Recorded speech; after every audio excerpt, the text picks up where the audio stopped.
Bienvenidos gourmets, vamos a ver cómo una crema puede ser todo un platazo. Hoy elaboraremos una crema de guisantes de lodosa, brócoli y miso blanco. En una olla con un poco de aceite de oliva, doramos un diente de ajo picado. Añadimos 2 puerros picados y rehogamos hasta que estén pochaditos. Echamos las 2 patatas medianas, peladas y cortadas en trozos no muy grandes. Añadimos una pizca de sal y media cucharadita de pimienta negra molida de la marca Leibé. Y removemos bien.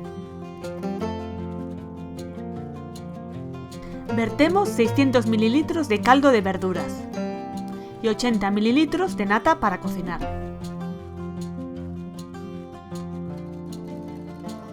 También añadimos 2 cucharadas de miso blanco para darle un toque más sabroso. Removemos para que se mezclen los ingredientes y dejamos cocer durante 15 minutos, hasta que las patatas estén casi tiernas. Pasado ese tiempo, añadimos 200 gramos de brócoli y los 390 gramos de guisantes escurridos que contiene una lata de conservas lodosa.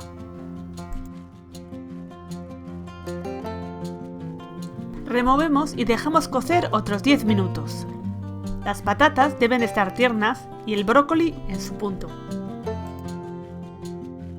Trituramos bien y si es necesario podéis utilizar un pasapurés. Servimos el puré, añadiendo un poco de sésamo de la marca Leibé, unos guisantes enteros y si os animáis un poco de yogur griego sin azúcar, le dará un toque espectacular. Recuerda suscribirte a nuestro canal para disfrutar de más recetas y como siempre os animamos a hacer esta receta en casa.